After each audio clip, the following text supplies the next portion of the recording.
Hello class 12। आज का topic अधिशोषण समदाबी है। एडजॉर्प्शन आइसोबार्स कहते हैं जिसको, यानी समदाबी यानी हम प्रेशर को कांस्टेंट करेंगे, ठीक है ना। समदाबी का मतलब होता है प्रेशर आपका कांस्टेंट रहेगा और टेम्परेचर तथा अधिशोषण की मात्रा जिसको x/m कहते हैं इसके बीच में ग्राफ डाला जाएगा, ठीक है ना। यानी जब दाब को समान रखकर ताप तथा अधिशोषण की मात्रा के बीच में ग्राफ डाला जाता है तो उसको अधिशोषण समदाबी वक्र कहा जाता है, ठीक है ना। अधिशोषण समदाबी किसी ठोस की सतह पर अधिशोषित गैस की मात्रा तथा जो टेम्परेचर है या ताप है उसके प्रभाव को प्रदर्शित करता है, ठीक है ना। तो भौतिक अधिशोषण और रासायनिक अधिशोषण के लिए जो अधिशोषण समदाबी है वो दोनों अलग अलग प्रकार का होता है। सबसे पहले हम भौतिक अधिशोषण के लिए बात करते हैं, ठीक है ना। तो भौतिक अधिशोषण के लिए जब हम x/m यानी अधिशोषण की मात्रा, जिसमें x अधिशोषी की मात्रा है, m आपका अधिशोषक की मात्रा है, और तापमान के बीच में ग्राफ डालते हैं, क्योंकि कांस्टेंट किसको रखना है, दाब को। तो जब ये ग्राफ डाला जाता है तो ये इस प्रकार का ग्राफ आता है। अर्थात ताप बढ़ाने पर, देखिए अभी टेम्परेचर अगर हम यहां से देखें कि जब टेम्परेचर बढ़ा रहे हैं तो अधिशोषण की मात्रा का मान घटेगा, ठीक है ना। देखो तापमान कम था तो अधिशोषण की मात्रा का मान बहुत अधिक था, आपका टेम्परेचर बहुत कम था तो अधिशोषण की मात्रा का मान अधिक था। आपने टेम्परेचर बढ़ाया, अधिशोषण की मात्रा का मान घटने लग गया, नीचे को आ रहा है ग्राफ देखो। आपने और ज्यादा टेम्परेचर बढ़ाया, अधिशोषण की मात्रा का मान कम होता गया।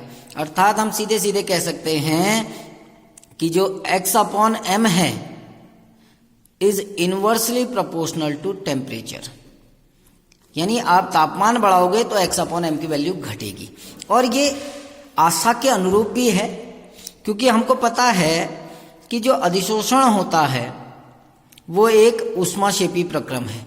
अधिशोषण एक ऊष्माक्षेपी प्रक्रम है, क्योंकि अधिशोष्य और अधिशोषक के कणों के बीच में आकर्षण बल लगता है, चाहे वो वांडरवाल बल हो चाहे वो रासायनिक बल हो, और जब आकर्षण बल लगेगा तो ऊर्जा निर्मुक्त होती है। इसलिए अधिशोषण जो होता है वो एक ऊष्माक्षेपी प्रक्रम है। और ला-शातिलीय नियम कहता है कि यदि कोई प्रक्रम ऊष्माक्षेपी है और उसमें हम ताप में वृद्धि करें तो जो साम्य है वो साम्य कहाँ को जाता है, पश्चिम दिशा में विस्थापित होता है।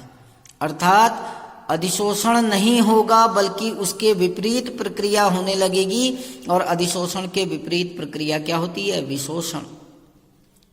अधिशोषण के विपरीत प्रक्रिया क्या होती है, विशोषण। अर्थात ताप बढ़ाने पर अधिशोषण की मात्रा का मान घटता है जबकि विशोषण की प्रक्रिया बढ़ने लगती है ना।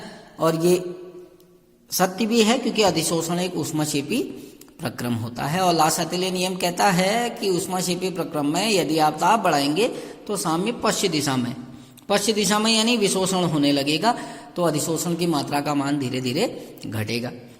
अब हम बात करते हैं रासायनिक अधिशोषण के लिए। यहाँ ग्राफ थोड़ा अलग आता है। रासायनिक अधिशोषण में ये ग्राफ कुछ इस प्रकार आता है कि जब हम टेम्परेचर और x/m के बीच में ग्राफ डालते हैं तो ये ग्राफ कुछ इस प्रकार आता है। यानी ये ग्राफ हमें क्या प्रदर्शित कर रहा है कि प्रारंभ में जब हमने ताप बढ़ाया, यहां तक जब हमने प्रारंभ में ताप बढ़ाया तो ताप के साथ साथ अधिशोषण की मात्रा का मान बढ़ा, लेकिन फिर एक निश्चित सीमा के बाद अधिशोषण की मात्रा का मान ताप के साथ साथ घटने लगता है। प्रारंभ में बढ़ रहा है और फिर घटना प्रारंभ हो रहा है। ऐसा इसलिए होता है, यानी हम सीधे सीधे अगर कहें, हम कहते हैं रासायनिक अधिशोषण में ताप वृद्धि करने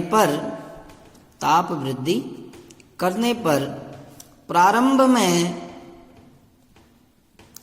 में अधिशोषण की मात्रा का मान बढ़ता है। प्रारंभ में अधिशोषण की मात्रा का मान बढ़ता है, परंतु फिर धीरे धीरे घटने लगता है। धीरे धीरे घटने लगता है, यानी प्रारंभ में बढ़ेगा और फिर घटेगा। ऐसा इसलिए होता है कि प्रारंभ में दी गई ऊर्जा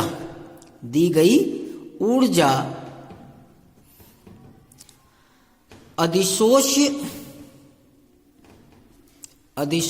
के अणुओं द्वारा, प्रारंभ में दी गई ऊर्जा अधिशोष के अणु द्वारा सक्रियण ऊर्जा के रूप में ग्रहण कर ली जाती है। सक्रियण ऊर्जा के रूप में ग्रहण कर ली जाती है ना। यानी जो प्रारंभ में हम जो ऊर्जा दे रहे हैं वो अधिशोष के अणुओं द्वारा अधिशोषक के पृष्ठ पर जो बंध बनाने में प्रयुक्त कर ली जाती है, बंध निर्माण में उपयोग कर ली जाती है। अर्थात कि प्रारंभ में हम जो ऊर्जा दे रहे हैं, जो ताप दे रहे हैं, उस ताप का प्रयोग या उस ऊर्जा का जो प्रयोग है वो रासायनिक बंध निर्माण में प्रयोग कर ली जाती है। और एक बार जब सारे बंध बन जाते हैं फिर ताप बढ़ाने पर अधिशोषण की मात्रा का मान घटने लगता है। ठीक है ना। तो ये था आपका अधिशोषण समदाबी। ठीक, अब हम अधिशोषण से संबंधित लास्ट टॉपिक अपना पढ़ रहे हैं कि अनुप्रयोग। आप बुक में देखेंगे, आपको अनुप्रयोग दिखेंगे अधिशोषण के कुछ। तो अधिशोषण के बहुत सारे अनुप्रयोग होते हैं। जैसे मैं थ्योरी लिख नहीं रहा हूं, आप बुक में देखना, आपको समझ में आ जाएगा। जैसे पहला होता है कि रंगीन पदार्थों को हटाने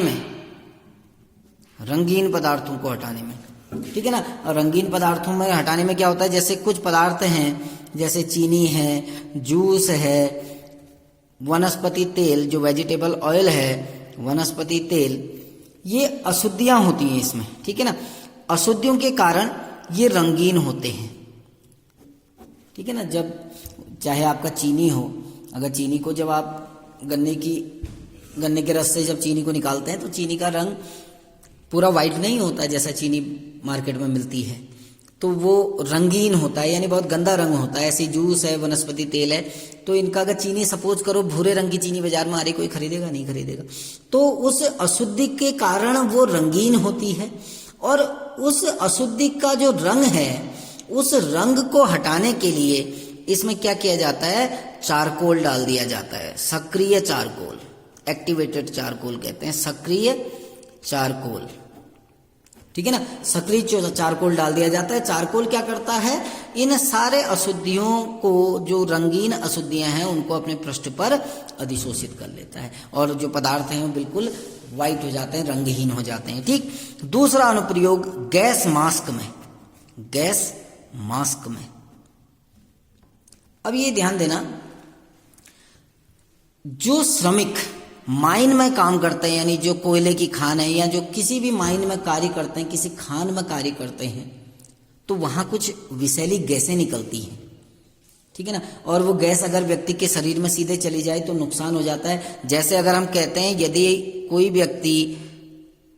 यदि कोई मजदूर किसके खान में कार्य कर रहा है, जैसे कोई आपका माइन है, चाहे वो खान आपकी किसी भी चीज की हो, उनमें से कुछ हानिकारक गैसें निकलती हैं, जैसे कार्बन मोनोऑक्साइड। जैसे हमने कहा, अगर हमारी खान कोयले की है तो कोयले की खान से कार्बन मोनोऑक्साइड जैसी एक विषैली गैस निकलती है, तो इससे आदमी का दम घुटने लगेगा।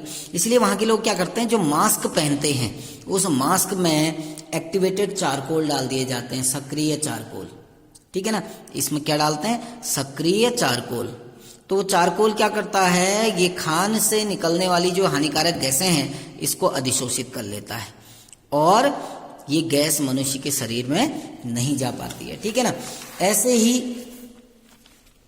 तीसरा, अक्रिय गैसों के पृथक्करण में, जो इनर्ट गैसें हैं, अक्रिय गैसों या जिसको उत्कृष्ट गैसें कहते हैं, के पृथक्करण में,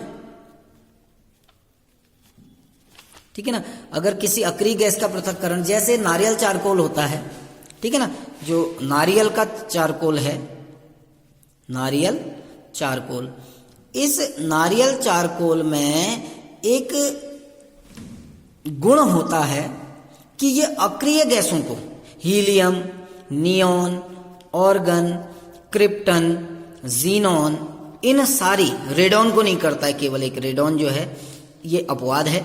तो नारियल चारकोल क्या करता है, इन सारी गैसों को अधिशोषित करने की क्षमता रखता है, ठीक है ना। तो जब कभी वायु में से यदि हमको इन गैसों को अलग करना है तो हम नारियल चारकोल का प्रयोग करते हैं, ठीक है ना। नेक्स्ट, चौथा अनुप्रयोग, आर्द्रता नियंत्रक के रूप में, आर्द्रता नियंत्रक के रूप में, ह्यूमिडिटी कंट्रोलर कहते हैं, ठीक है ना, या ह्यूमिडाइजर भी कहते हैं, आर्द्रता नियंत्रक के रूप में।